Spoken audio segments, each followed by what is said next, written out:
তো আমার প্রিয় ছাত্রছাত্রী, আশা করি তোমরা ভালো আছো। তো কথা না বাড়িয়ে আজকে আমরা আলোচনা করব বচনের কোন পদটি ব্যাপ্য আর কোন পদটি ব্যাপ্য নয়, অর্থাৎ অব্যাপ্য।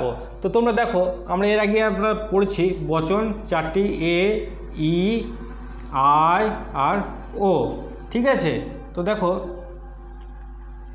বলে দিই, প্রথমটা হয় উদ্দেশ্য পদ, দ্বিতীয়টা হচ্ছে বিধেয় পদ, এই সবগুলোরই সমান। তো দেখো আমি ব্যাপ্য লিখি, হ্যাঁ, ব্যাপ্যর চিহ্নটা করে দিই, ব্যাপ্য, রাইট মার্ক করলাম, অব্যাপ্য কাটা দিলাম। তো দেখো এ বচন, মনে রাখবে এ বচনের উদ্দেশ্য পদ ব্যাপ্য, বিধেয় পদ অব্যাপ্য, ই বচনের উভয় পদ ব্যাপ্য, আই বচনের উভয় পদ অব্যাপ্য, ও বচনের উদ্দেশ্য অব্যাপ্য, বিধেয় পদ ব্যাপ্য। তাহলে এইটা কিন্তু খুব সহজেই তোমাদেরকে মনে রাখতে হবে, কারণ পরীক্ষায় আসবে, ধরো বলবে ব্যাপ্য অব্যাপ্য নির্ণয় করো। যেমন আমি একটা লিখছি, দেখো, সকল মানুষ হয় মরণশীল। দেখো এটা বিধেয় পদ, এটা উদ্দেশ্য পদ, তাহলে এটা কী বচন হচ্ছে? সকল আছে এ বচন। তাহলে দেখো এই পদটা হচ্ছে ব্যাপ্য, এটা হচ্ছে অব্যাপ্য। আমি একটা উদাহরণ দিলাম। তো দেখো এটা কিভাবে মনে রাখবে যে কোন পদ? দেখো প্রথমেই তোমরা এ আর ওতে কল্পনা করবে। দেখো এ, তাহলে বুঝতে পারবে এতে কী হচ্ছে না, উদ্দেশ্য পদ ব্যাপ্য, বিধেয় পদ অব্যাপ্য। তাহলে ওতে তার উল্টো, ঠিক আছে, ওটে উদ্দেশ্য পদ অব্যাপ্য, বিধেয় পদ ব্যাপ্য। আর দেখো আয়ে তো একটা পদও ব্যাপ্য নেই, অর্থাৎ উভয় পদ অব্যাপ্য, আর ইতে উভয় পদ ব্যাপ্য। তাহলে আমি আর একটা উদাহরণ দিয়ে দেখিয়ে দিই। যেমন ধরো কোনো কবি হয়, কোনো কবি হয় সৎ। এটা কোনো হয় আছে, আমরা আগেই পড়েছি, কোনো হয় হলে হয় আয় বচন। তো আয় বচন দেখো এটা উদ্দেশ্য পদ, এটা বিধেয় পদ, দেখো ওই পদই অব্যাপ্য। ঠিক আছে, তো তোমরা এইটা অবশ্যই মুখস্থ করবে যে এ বচনের উদ্দেশ্য পদ ব্যাপ্য, বিধেয় পদ অব্যাপ্য, ই বচনের উভয় পদ ব্যাপ্য, আয় বচনের উভয় পদ অব্যাপ্য, ও বচনের উদ্দেশ্য পদ অব্যাপ্য, বিধেয় পদ ব্যাপ্য।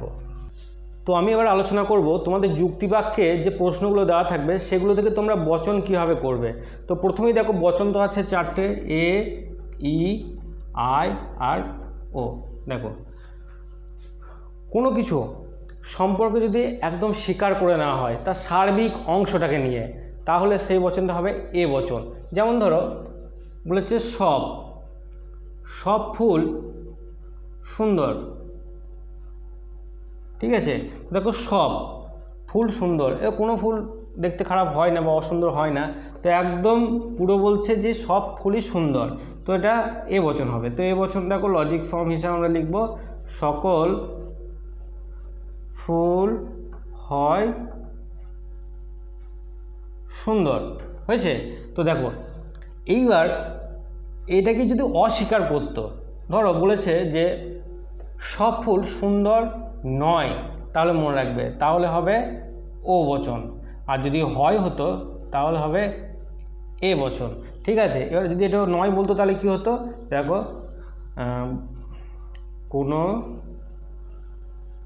কোনো ফুল নয়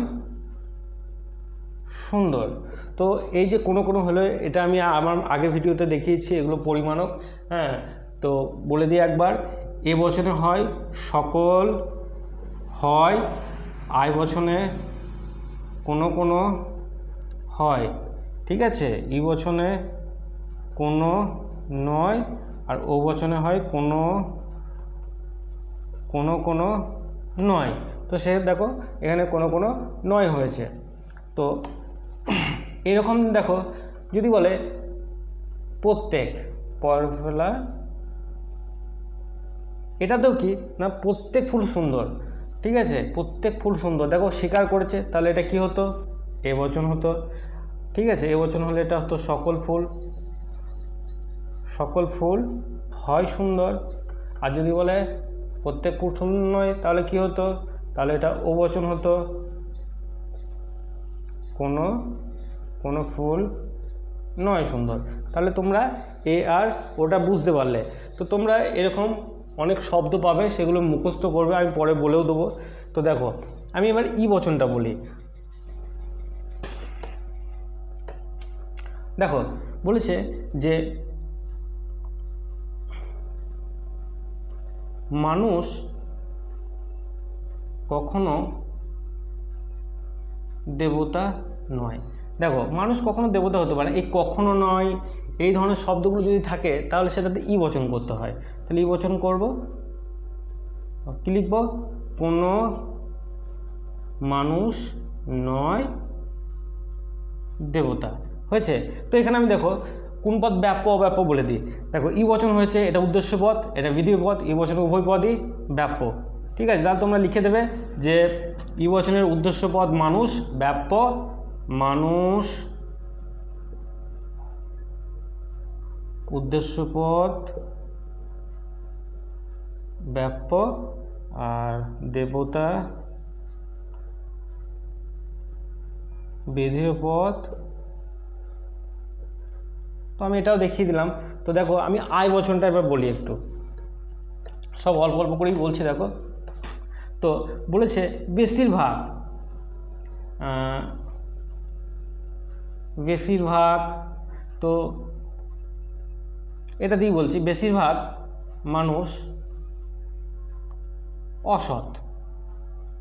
এক্ষেত্রে দেখো বেশিরভাগ কিন্তু সম্পূর্ণ নয়, মানে কি কোনো কোনো আর কি।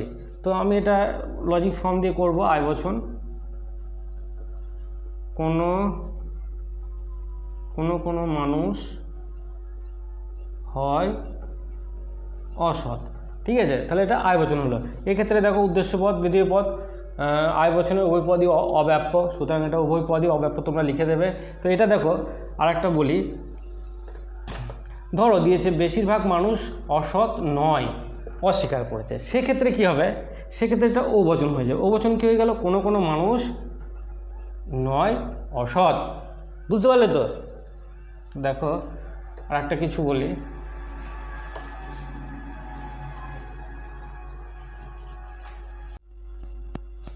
তো দেখো আমি বোর্ডে কিছু লিখে রেখেছি। দেখো সকল, সর্বত্র, যে কেউ, অবশ্যই, এই শব্দগুলো যদি থাকে তাহলে সেটা কি হবে? এ বচন। আর যদি এদের সাথে নয় থাকে তাহলে কি হবে? ও বচন। তো এরকম এখনও অনেক শব্দই আছে, তো তোমরা দেখবে, হ্যাঁ পড়বে, বইও আছে। তো এখানেও দেখো কখনো নয়, কেউ নয়, একটিও নয়, একজনও নয়, এই ধরনের শব্দগুলো যদি থাকে তাহলে হবে ই বচন। তারপর আছে যেমন ধরো বেশিরভাগ, অল্প সংখ্যক, কিছু, সাধারণত, অধিকাংশ, এই ধরনের শব্দগুলো যদি থাকে এদের সাথে হয় হলে আই বচন, আর নয় হলে ও বচন হবে। ঠিক আছে, তো তোমরা দেখো এবার আমি একটু দেখাই যে কোন পদ ব্যাপ্য অব্যাপ্য, আর একটু দেখিয়ে দিই। দেখো বলল কিছু কিছু কিছু কবি আবেগপ্রবণ। ঠিক আছে, দেখো এইখানে কিছু বলেছে, তার মানে কি? সব নয় কিন্তু কিছু, মানে সামান্য। সেক্ষেত্রে সহজেই বুঝতে পারছো এটা আই বচন হবে। ঠিক আছে, তো দেখো তাহলে লিখবো আমরা কি? কোনো কোনো কোনো কবি হয় আবেগপ্রবণ। ঠিক আছে, এবার এর সাথেই যদি দেখো যদি নয় লাগিয়ে দিতাম তাহলে এটা ও বচন হতো। তো আগে প্রথমে আমরা দেখে নিই কবি আর আবেগপ্রবণ, উদ্দেশ্যপদ বিধেয় পদ। দেখো ও বচন আই বচন হয়েছে, তো আই বচনের উভয় পদই অব্যাপ্য। আর যদি এটা নয় থাকতো তাহলে কি হতো? ও বচন হয়ে যেত।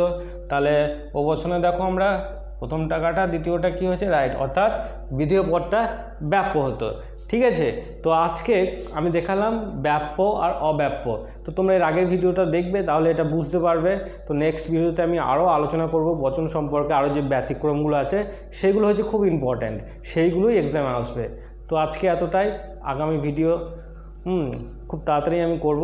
তো অবশ্যই তোমরা এটা দেখবে। যারা ভিডিওগুলো দেখছো, যদি ভালো লাগে তাহলে অবশ্যই লাইক, শেয়ার, সাবস্ক্রাইব ও একটা কমেন্ট অবশ্যই করবে।